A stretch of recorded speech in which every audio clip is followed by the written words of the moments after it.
안녕하세요. 2025년 6월 15일 복된 주일 아침입니다. 오늘도 하나님 말씀 앞에 나오신 성도님들 주님의 이름으로 환영하고 축복합니다. 오늘은 창세기 20장 1절부터 18절까지 말씀 함께 나누도록 하겠습니다. 제가 읽겠습니다. 아브라함이 거기서 네게브 땅으로 옮겨가 가데스와 술 사이 그랄에 거주하며 그의 아내 사라를 자기 누이라 하였으므로 그랄 왕 아비멜렉이 사람을 보내어 사라를 데려갔더니 그 밤에 하나님이 아비멜렉에게 현몽하시고 그에게 이르시되 내가 데려간 이 여인으로 말미암아 내가 죽으리니 그는 남편이 있는 여자이니라. 아비멜렉이 그 여인을 가까이 하지 아니하였으므로 그가 대답하되 주여 주께서 의로운 백성도 멸하시나이까. 그가 나에게 이는 내 누이라고 하지 아니하였나이까. 그 여인도 그는 내 오랍이라 하였사오니 나는 온전한 마음과 깨끗한 손으로 이렇게 하였나이다. 하나님이 꿈에 또 그에게 이르시되 내가 온전한 마음으로 이렇게 한 줄을 나도 알았으므로 너를 막아 내게 범죄하지 아니하게 하였나니 여인에게 가까이 하지 못하게 함이 이 때문이니라. 이제 그 사람의 아내를 돌려보내라. 그는 선지자라. 그가 너를 위하여 기도하리니 내가 살려니와 내가 돌려보내지 아니하면 너와 내게 속한 자가 다 반드시 죽을 줄 알지니라. 아비멜렉이 그날 아침에 일찍이 일어나 모든 종들을 불러 그 모든 일을 말하여 들려주니 그들이 심히 두려워하였더라. 아비멜렉이 아브라함을 불러서 그에게 이르되 내가 어찌하여 우리에게 이렇게 하느냐. 내가 무슨 죄를 내게 범하였기에 내가 나의 나라와 나에게 큰 죄를 빠질 뻔하게 하느냐. 내가 합당하지 아니한 일을 내게 행하였다 하고 아비멜렉이 또 아브라함에게 이르되 내가 무슨 뜻으로 이렇게 하였느냐. 아브라함이 이르되 이곳에서는 하나님을 두려워함이 없으니 내 아내로 말미암아 사람들이 나를 죽일까 생각하였으며 또 그는 정말로 나의 이복 누이로서 내 아내가 되었음이니라. 하나님이 나를 내 아버지의 집을 떠나 두루 다니게 하실 때에 내가 내 아내에게 말하기를 이후로 우리의 가는 곳마다 그대는 나를 그대의 오랍이라 하라. 이것이 그대가 내게 베풀 은혜라 하였노라. 아비멜렉이 양과 소와 종들을 이끌어 아브라함에게 주고 그의 아내 사라도 그에게 돌려보내고 아브라함에게 이르되 내 땅이 내 앞에 있으니 내가 보기에 좋은 데로 거주하라 하고 사라에게 이르되 내가 은 1,000개를 내 오라비에게 주어서 그것으로 너와 함께한 여러 사람 앞에서 내 수치를 가리게 하였노니 내 일이 다 해결되었느니라. 아브라함이 하나님께 기도하매 하나님이 아비멜렉과 그의 아내와 여종을 치료하사 출산하게 하셨으니 여호와께서 이왕에 아브라함의 아내 사라의 일로 아비멜렉의 집의 모든 태를 닫으셨음이더라. 아멘. 성도님들 한 주 동안 평안하셨습니까? 오늘은 창세기 20장 함께 나누게 되는데요. 이 창세기 20장 내용이 좀 낯설지가 않죠. 앞에 나왔던 그 창세기 12장 내용과 정말 많이 비슷합니다.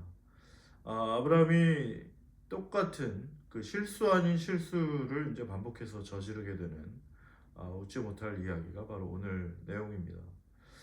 과연 똑같은 실수를 실수라고 할 수 있을지 한번 생각해 보기 원하고 또 똑같은 실수를 이렇게 반복하는 아브라함의 모습을 통해서 하나님께서는 과연 오늘 우리에게 무엇을 말씀하기 원하시는지 우리 함께 살펴보기를 원합니다. 1절 말씀에 보면 아브라함이 자신이 살던 곳에서 그 네게브 땅으로 옮겨서 가데스와 술 사이에 그 그랄이라는 땅에 거류했다라고 나오고 있습니다.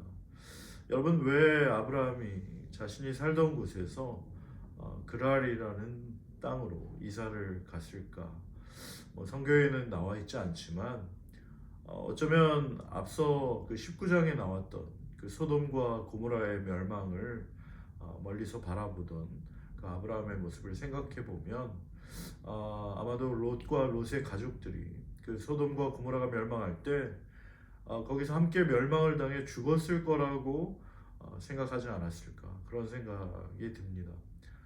자신의 하나밖에 없던 그 피부지 조카 롯이 소돔과 고모라 멸망할 때 함께 거기서 죽었을 거라고 생각하면 이 아브라함의 마음이 얼마나 착잡하고 무겁고 힘이 들었을까 그런 생각을 해봅니다. 가끔씩 그 갑작스러운 사고로 그 사랑하는 자녀를 잃은 분들을 보면 그 무너진 마음을 한동안 주체하지 못하다가 어느 정도 시간이 지나면 그런 사랑하는 자녀들과의 추억이 남아있는 곳을 떠나 새로운 곳으로 이사하는 경우도 보았습니다. 어쩌면 아브라함 역시 그런 이유로 그 삶의 터전을 옮긴 건 아니었을까 뭐 그런 생각을 해보았습니다. 그런데 여러분 아브라함이 새로운 곳으로 이사를 가게 되면 항상 이제 신경 쓰이던 것이 있었는데 그건 바로 자신의 아내의 그 뛰어난 미모 때문이었습니다. 뭐 저희들과는 별로 상관없는 일이긴 하지만 뭐 간혹 너무 잘생긴 남편을 두신 분들은 항상 자신의 남편이 너무 잘생겨서 그 회사나 직장에서 일하다가 다른 여인의 유혹을 받지 않을까 뭐 그런 걱정을 하는 분들이 간혹 있으시다고 들었습니다. 아브라함 역시 어딜 가나 너무 아름다운 자신의 아내 미모 때문에 신경이 많이 쓰였던 것 같아요. 왜냐하면 당시의 그 족장 시대 경우에는 뭐 힘이 센 자들이 무력으로 무엇이든지 상대방의 것을 차지하고 빼앗아 버리는 일들이 비일비재했기 때문에 그렇습니다. 당시에 또 한 나라의 왕이라는 그 막강한 절대 권력은 그것이 뭐 어떤 재물이든지 어떤 미인이든지 본인이 원하는 것이라면 무력으로 또 얼마든지 뺏을 수 있는 그런 상황을 잘 알고 있던 아브라함이었기 때문에 이번에도 자신이 사라의 남편이라고 하면 뭐 자신을 죽여서라도 그 사라를 빼앗아 갈지도 모른다는 그런 두려움에 사로잡혔던 아브라함이 그 자신의 아내에게 이제 누구 만나면 자신을 오빠라고 부르게 하기로 그렇게 나름대로 이제 궁여지책을 마련해 놓았던 것이죠. 그런데 이제 아니나 다를까 이번에 그랄 왕 아비멜렉도 그 사라의 미모를 한눈에 알아보고 또 아브라함과 사라가 서로 이제 오빠 동생이라고 부르니까 자연스럽게 그 사라를 자신의 왕궁으로 불러서 그 자신의 아내로 이제 삼으려 했던 것입니다. 그런데 그날 밤에 이제 하나님께서 그랄 왕 아비멜렉에게 이제 나타나셨던 것이죠. 너 왜 그 여자를 데려왔냐? 너 그 여자 데려왔으니 이제 죽을 줄 알아라. 그 여자는 남편이 있는 여자다.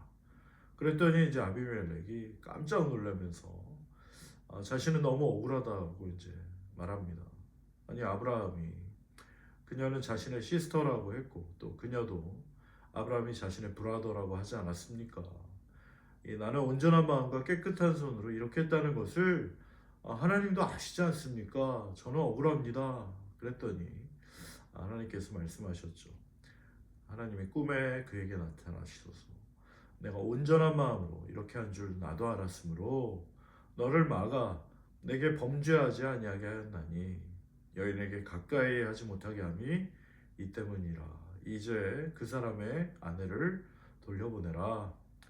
그래서 이제 아비멜렉은 아브라함의 사라를 다시 아브라함에게 돌려보냈다라는 것이 이제 오늘 말씀의 내용인 것이죠.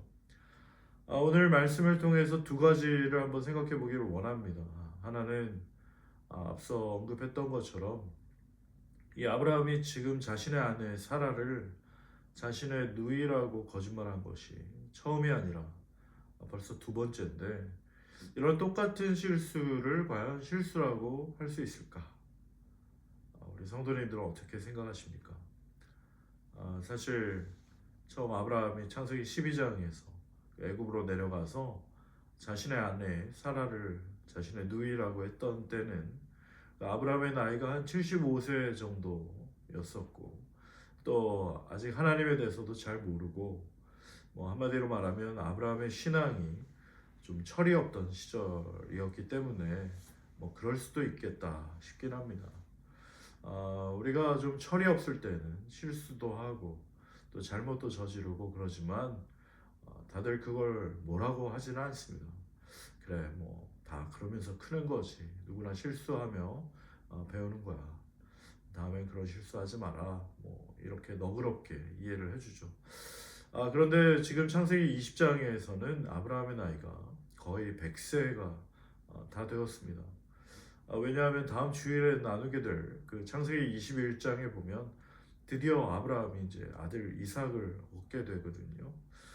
그러니까 아브라함이 철없던 시절에 그 아브라함이 한 75세쯤 저지른 실수는 뭐 신앙적으로 아직 철이 없기 때문에 그런 실수를 저지른 거라고 치더라도 이후에 25년이라는 시간이 지났고 또 그 긴 시간 동안 아브라함은 나름대로 하나님도 만나고 하나님과 깊은 대화도 나누고 또 하나님이 하시는 놀라운 일들을 실제로 많이 경험을 했는데도 그런 아브라함이 어떻게 또다시 이런 어처구니 없는 실수를 저지르게 되는 것일까?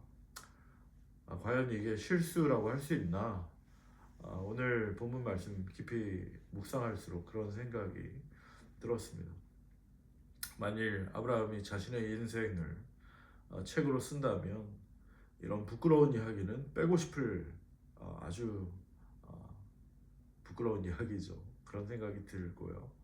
또 말씀 준비하면서 아브라함의 이런 실수와 반복은 아브라함이 하나님의 그 놀라운 축복과 인도하심 가운데 있음에도 불구하고 아브라함은 여전히 얼마나 연약한 사람인지, 아브라함이 얼마나 부족하고 얼마나 부끄러운 사람인지, 또 아브라함의 영적인 수준이 얼마나 밑바닥인지 잘 보여주는 그런 장면이라는 생각이 들었습니다. 그렇기 때문에 너무나 놀랍게도 하나님의 사랑과 은혜는 더욱 잘 드러나고 있는 장면이라는 생각이 드는 것입니다. 그동안 하나님의 축복과 하나님의 인도하심과 또 하나님의 호의를 넘치도록 받았음에도 불구하고 정말 아브라함이 얼마나 여전히 두려움이 많고 어리석고 부끄러운 사람인가, 얼마나 모든 면에서 수준이 초라하고 자격 없는 그런 형편없는 사람인가, 너무나 적나라하게 그 밑바닥까지 다 드러난 사건이 바로 오늘 창세기 20장의 사건인 것이죠. 그런 아브라함을 하나님께서는 뭐라고 말씀하셨는지가 중요한데요. 7절 말씀에 보면 하나님께서는 아비멜렉에게 그렇게 말씀하십니다. 그는 선지자라. 그가 너를 위하여 기도하리니 내가 살려니와 내가 돌려보내지 아니하면 너와 내게 속한 자가 다 반드시 죽을 줄 알지니라. 그렇게 말씀하셨어요. 하나님이 아브라함을 말씀하실 때 그는 선지자라고 하시는 거예요. 그는 하나님의 사람이고 바로 나에게 속한 사람이다 라고 말씀을 하시는 것입니다. 하나님께서는 그렇게 허물이 많고 부족하고 형편없는 아브라함을 그는 내 사람이다, 그는 하나님의 사람이다 라고 부르시며 하나님을 알지 못하는 아비멜렉에게 그 아브라함의 아이덴티티, 아브라함의 정체성을 분명하게 확인해 주시고 인정해 주셨던 것입니다. 할렐루야. 그래, 네 말처럼 네 잘못 아니고 아브라함이 거짓말을 했고 아브라함이 잘못해서 이런 사태가 된 건 맞지만 아브라함은 나의 사람이다. 아브라함은 내가 택한 사람이고 하나님의 사람이야. 그가 너를 위해 기도할 것이고 그러면 네가 살지만 네가 사라를 돌려보내지 아니하면 너와 내가 속한 자는 반드시 죽을 줄 알아라. 이렇게 말씀을 하시는 것입니다. 사랑하는 성도 여러분, 너무 하나님께서 일방적으로 아브라함 편을 드신다라는 그런 생각이 드시지 않습니까? 그런데 너무나 놀랍게도 그게 바로 하나님의 사랑인 것이고 하나님의 은혜인 것이에요. 너무나 일방적으로 아브라함의 편을 드셨던 그 하나님께서는 오늘도 너무나 일방적으로 저와 우리 성도님들 편을 드신다는 것을 잊지 마시기 바랍니다. 어쩌면 아브라함은 저리 가라 할 정도로 그동안 하나님의 축복과 하나님의 인도하심과 하나님의 호의를 넘치도록 받았음에도 불구하고 여전히 두려움이 많고 어리석고 부끄러운 저와 성도님들을 모든 면에서 수준이 참 초라하고 여전히 아무런 자격이 없는 형편없는 사람인 저와 성도님들을 한두 번도 아니고 이제는 정말 내가 생각해도 너무나 민망할 정도로 적나라하게 그 밑바닥이 다 드러난 저와 성도님들임에도 불구하고 하나님께서는 여전히 너무나 일방적으로 우리 편을 들어주고 계시고 그게 바로 저와 성도님들을 향하신 하나님의 진심이고 하나님의 사랑이며 하나님의 놀라운 은혜라는 것입니다. 할렐루야. 저는 이번 주에 우연히 어떤 분으로부터 질문을 하나 받았는데요. Who are you? 그분이 했던 표현으로는 What are you? 라는 질문이었습니다. 네가 누구냐? 너는 누구냐? 그런 질문을 받았는데 정말 대답하기 어려운 질문이었습니다. 나는 누굴까? 나는 과연 누구인가? 나는 지금 여기서 무엇을 하고 있는가? 굉장히 생각을 많이 하게 하는 질문이었어요. 여러분은 누구십니까? 또 여러분은 지금 여기에서 무엇을 하고 있습니까?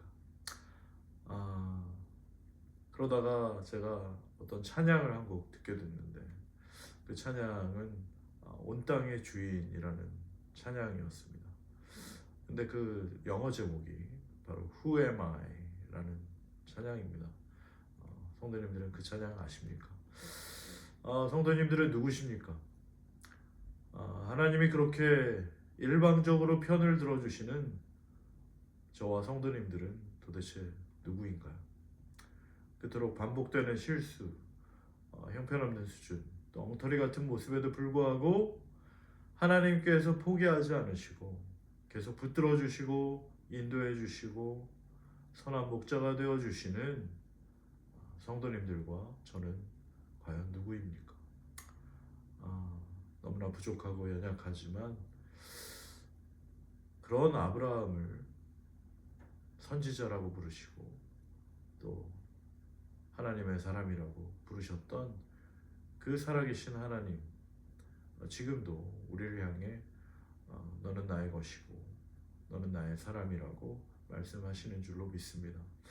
그런 어리석고 형편없는 모습에도 불구하고 아브라함을 포기하지 않으시고 하나님의 그 약속을 이루어 가시고 다음 주에 우리가 보게 되는 것처럼 그 약속의 성취 이삭을 주시는 것처럼 우리의 삶에 있어서도 우리의 어떠한 행함과 우리의 공로와 우리의 어떠함으로 인해 거기에 대한 합당한 보상을 해주시는 분이 아니라 오히려 우리는 여전히 아무런 자격이 없고 정말 티끌과 같은 그런 존재임에도 불구한데 오늘 있었다가 사라지는 그런 이름 없는 꽃과 같은 존재들인데 그럼에도 주님은 우리를 붙드시고 우리를 귀하게 여기시고 하나님의 사랑으로 만들어 가시는 그 놀라운 하나님의 은혜를 오늘도 기억하며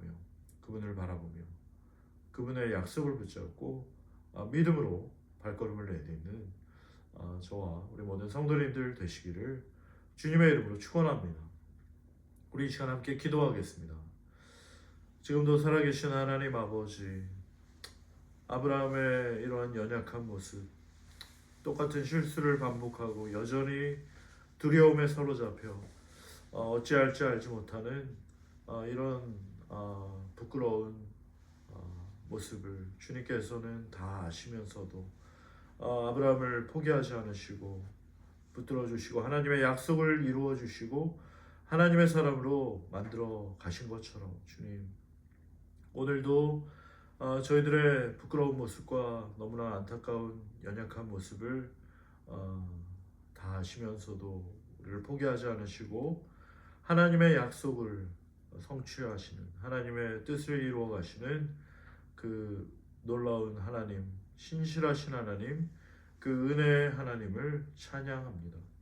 오늘도 주님을 바라보게 하시고 주님을 의지하게 하시고 어떠한 상황과 환경 가운데서도 우리의 모든 실수와 연약함을 통해서도 하나님 우리를 인도하시고 붙들고 계시고 함께 하심을 잊지 말고 오늘도 믿음으로 겸손하게 주님과 동행하는 하나님의 사람들 다 되게 하여 주시옵소서.